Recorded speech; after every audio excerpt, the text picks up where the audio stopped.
लगभग हम सभी इस न्यूज से वाकिफ हैं कि कतर ने अपने इंडिया के 8 एक्स नेवी ऑफिसर्स को मौत की सजा सुना दी है। लेकिन अभी भी हमारे अंदर ये सवाल जिंदा है कि क्या कतर नेवी को ट्रेन करने वाले इन 8 रिटायर्ड इंडियन नेवी ऑफिसर्स को सच में गोली मार दी जाएगी। कतर स्टेट सिक्योरिटी ने इनको पिछले साल 30 अगस्त 2022 की आधी रात को कतर में मौजूद इनके घरों से उठा लिया और बिना कुछ बताए इन्हें सॉलिटरी कन्फाइनमेंट यानी जेल के ऐसे एकांत कमरों में नजरबंद करके पूछताछ शुरू की।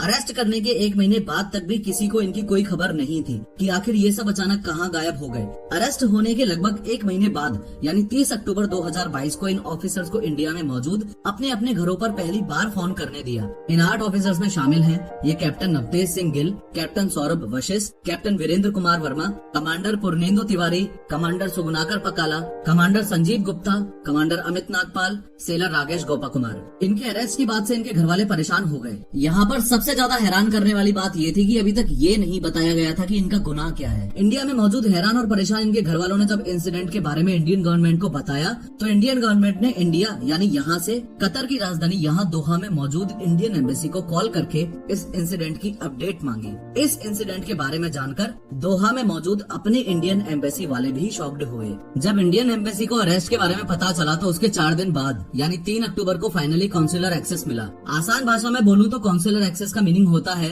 कतर में अरेस्टेड अपने ऑफिसर से जेल में जाकर मिलने देने का पास। इंडियन एम्बेसी के ऑफिसर्स इन सभी से जेल में मिलने गए, लेकिन अभी भी इन सभी पर लगाए गए चार्जेस का पता नहीं चल पाया। अगले 6 महीनों में इंडियन एम्बेसी द्वारा डाली गई इन सब की बेल अपील को 8 बार डिनाई किया गया, जिसमें से लास्ट बेल 1 मार्च 2023 को डिनाई की गई। इसके कुछ दिन बाद यानी 25 मार्च को इन सब के अगेंस्ट कतर के इस कोर्ट ऑफ फर्स्ट इंस्टेंस, देशी भाषा में बोलूं तो लोअर कोर्ट ने आरोप तय कर दिए और 29 मार्च को कतर के लॉज के अकॉर्डिंग केस शुरू हुआ। केस शुरू होने के 4 महीने बाद यानी 4 अगस्त 2023 को इन सभी को सॉलिटरी कन्फाइनमेंट से जेल वार्ड में शिफ्ट किया गया। इन 8 के खिलाफ मौत का फैसला जस्ट अभी 2 हफ्ते पहले ही 26 अक्टूबर 2023 को सुनाया गया। अब देखने वाली बात यह है कि नेपाली वर्कर अनिल चौधरी की तरह इन 8 को गोली मार दी जाएगी या मोदी, जिसके लिए बोला जाता है कि कतर मोदी का दूसरा घर है, वो इन सबको बचा लाएंगे। एंड मोस्ट इम्पोर्टेंटली मौत की सजा की नौबत आखिर आई ही कैसे। लेकिन हर बार की तरह शुरू से शुरू करते हैं। ये है अपना भारत और यहाँ पर है ये कतर, जो सऊदी के साथ लैंड बॉर्डर शेयर करता है और 3 तरफ से पर्शियन गल्फ से घिरा है। अगर एरिया वाइज देखें तो कतर राजस्थान के एक जिले से भी छोटा देश है। कतर में हमारे रिटायर्ड नेवी ऑफिसर्स की मौत की सजा के पीछे 2 चीजों का हाथ है। पहली तो अमेरिका की कतर में पिछले 20-30 सालों से प्रेजेंस और दूसरी पाकिस्तान टर्की की सीक्रेट सर्विसेज का हाथ। सारे मामले को जियोपॉलिटिकल एंगल से समझते हैं। कतर में मौजूद गैस रिजर्व्स और पर्शियन गल्फ में कतर की स्ट्रेटेजिक लोकेशन को देखते हुए अमेरिका ने कतर में पिछले 30 सालों में 3 चीजें बहुत बड़े लेवल पर नर्चर की हैं। पहली, कतर में अल जजीरा मीडिया को एस्टेब्लिश करवाया। इससे मिडिल ईस्ट के किसी भी देश पर नेगेटिव कमेंट करवा के कतर के रिश्ते पड़ोसी देश से खराब किए। दूसरी, कतर में अपना एयरबेस बनाकर ईरान पर नजर रखने लगा। इससे ईरान काफी खफा था। तीसरी, कतर की डिफेंस एंड मिलिट्री में प्राइवेटाइजेशन करवाना। ये सब चीजें कतर की राजा की परमिशन में ही की गई थी। लेकिन कतर को जल्दी ही समझ आ गया कि अमेरिका की बढ़ती हुई प्रेजेंस से हमने अपने पड़ोसी मुल्कों के रिश्ते काफी खराब कर लिए हैं। अमेरिका को दुश्मन मानने वाले ईरान ने जब कतर से बात शुरू की और कतर को समझाया कि हम ऑयल और गैस बेच के अपना देश चलाते हैं, तुम्हारे तो सभी पड़ोसी देशों के साथ दुश्मनी है, तो कल को अगर तुम्हारे साथ वॉर हो गया तो तुम कुछ भी नहीं बेच पाओगे। ईरान की इसी एडवाइस की वजह से ईरान और कतर के रिश्ते अच्छे होने लगे। अब दोनों देशों ने पर्शियन गल्फ में अपनी नेवी को मजबूत करने के लिए सबमरीन्स खरीदने की सोची और मार्केट एक्सप्लोर करने लगे। ईरान और कतर के ऐसे रिश्ते देखकर सरपंच देश यानी अमेरिका के पेट में दर्द हुआ। इसके रिस्पॉन्स में अमेरिका ने कतर में एक गेम प्लान को एग्जीक्यूट किया, जिसमें अमेरिका की खुफिया एजेंसी ने कतर में मौजूद अपने सबसे बड़े एसेट यानी कतर एमिरी नेवल एयरफोर्स के ब्रिगेडियर जनरल तारिक अल ओबेदली को सबमरीन लेवल पर असिस्टेंस प्रोवाइड करने के लिए कंपनी खुलवाने को बोला। सबमरीन परचेज की बात सीक्रेटली कतर गवर्नमेंट में तो चल ही रही थी। इसके साथ जब इन जनाब ओबेदली ने अमेरिका की बात को एडवाइस के तौर पर अपनी गवर्नमेंट तक पहुंचाया, तब इससे कतर गवर्नमेंट ने सोचा कि हमें सबमरीन तो लेनी ही है, इसलिए क्यों ना अमेरिकन मार्केट में भी एक्सप्लोर किया जाए। आगे बढ़ने से पहले एक बार मैप में देख लो कि कतर अगर यहाँ है तो ओमन यहाँ पर है। अब अमेरिका की दी गई एडवाइस से ओमन के इस squadron leader Khamis Al Ajmi के थ्रू एक company Al Dahra global technologies and consultancy services को ओबेदली ने कतर में एस्टेब्लिश करवाया। ये Al Dahra global technologies and consultancy services वही कंपनी है जिसमें अपने 8 ex Indian navy officers job कर रहे थे जिस समय उनको अरेस्ट किया गया। आपको एक बात बताता चलूं कि कतर को मिलिट्री एंड डिफेंस में असिस्ट करने वाली प्राइवेट कंपनीज को ये ओबेदली ही अप्रूवल यानी देश में एंट्री देता था। अब इस अल दहरा ग्लोबल ने डिफेंस असिस्टेंस प्रोवाइड करवाने करवाने के साथ कतर नेवी को मॉडर्नाइज करवाने की एक रिपोर्ट अमेरिका की CIA एजेंसी के कहने पर कतर गवर्नमेंट को सौंपी। ये रिपोर्ट गवर्नमेंट को इतनी ज्यादा पसंद आई कि गवर्नमेंट ने इस कंपनी को डिफेंस कंसल्टेंसी का कॉन्ट्रैक्ट दे दिया। अब कतर नेवी को कंसल्टेंसी प्रोवाइड करने के लिए अल दहरा ग्लोबल के कतर ऑफिस ने दुनिया भर से रिटायर्ड डिफेंस ऑफिसर्स को हायर किया, जिसमें से इंडिया से लगभग 75 रिटायर्ड नेवी ऑफिसर्स ने बेहतर मौके की तलाश में इस कंपनी को ज्वाइन किया और इंडियन ऑफिसर्स ने जी जान से कतर की नेवी को अपने 20 साल के एक्सपीरियंस से ट्रेन किया। और कुछ ऑफिसर्स ने तो कतर में रहते हुए न केवल दोनों देशों के रिश्ते सुधारे बल्कि कतर के डिफेंस सेक्टर को मजबूत भी किया। अल दहरा ग्लोबल के professionalism and navy modernisation report से कतर गवर्नमेंट काफी इम्प्रेस्ड थी।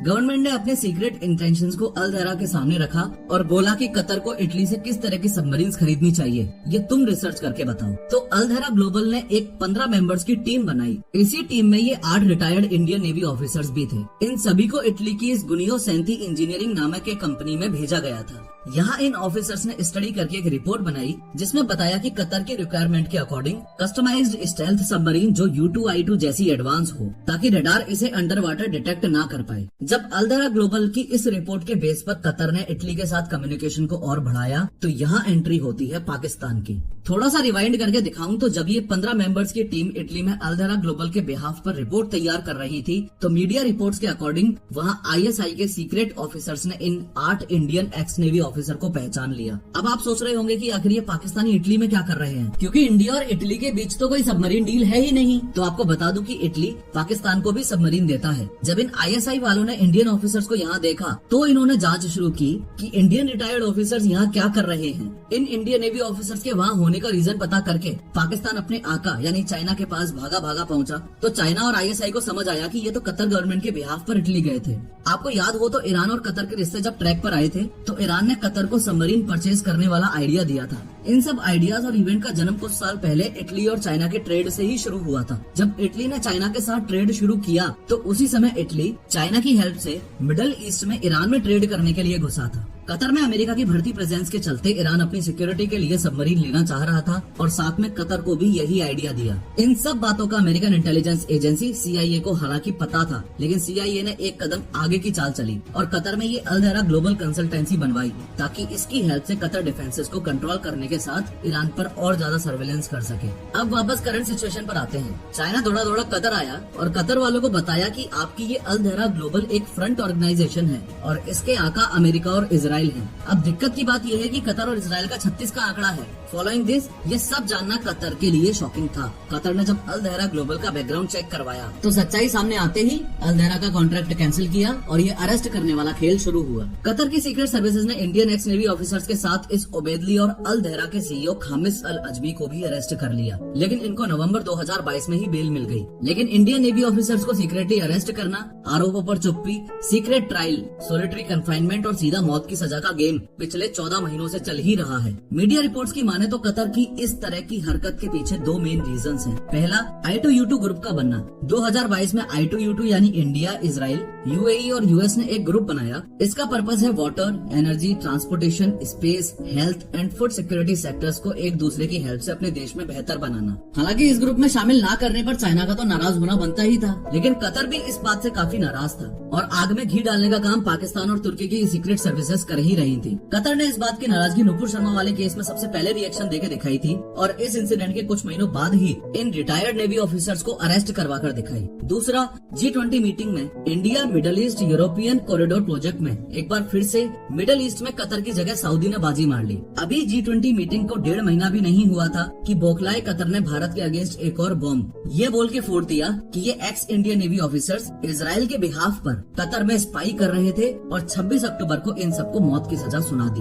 आपको बता दूं, हालांकि कतर ने वियना कन्वेंशन 1998 साइन किया हुआ है, जिसके अकॉर्डिंग सजा देने से पहले प्रिजनर के देश के ऑफिशियल्स को इस बारे में इन्फॉर्म करना पड़ता है। लेकिन अगर इस नेपाली वर्कर अनिल चौधरी की बात की जाए, जो कि कथित तौर पर एक कतरी नागरिक की हत्या का दोषी बताया गया था, इस बात का कतर ने इसका कोई प्रूफ नहीं दिया। उसको गोली मारने के एक दिन पहले शाम को कतरी ऑफिशियल्स ने नेपाल एम्बेसी को इन्फॉर्म किया और अगले ही दिन अनिल को गोली मार दी गई। यहाँ पर नेपाल को इतना टाइम भी नहीं मिल सका कि वो अनिल के लिए कुछ कर सके। आपको बता दूं क्योंकि इंडियन गवर्नमेंट इस मैटर की सीरियसनेस को देखते हुए अब पहली बार हाई अलर्ट पर चलती हुई दिख रही है। एक्सपर्ट्स के अकॉर्डिंग अगर इन सभी को बचा के लाना है तो इंडिया के पास दो ऑप्शंस हैं। पहला, कतर के फर्दर कोर्ट्स या इंटरनेशनल कोर्ट में अपील करें और इन सभी को कतर में ही अच्छी लीगल सपोर्ट दी जाए। दूसरा, बैक चैनल पर आपस में बात करें, दोनों देशों के डिप्लोमेट्स आपस में बैठकर इस इशू को सुलझाएं। कुछ रिटायर्ड एम्बेसडर का कहना है कि इंडिया और कतर के रिश्ते बहुत अच्छे हैं, लेकिन हमारे ऑफिसर्स को फंसाने का काम और साथ में कतर और इंडिया के रिश्ते खराब करने का काम कुछ देशों की सीक्रेट सर्विसेज ने किया।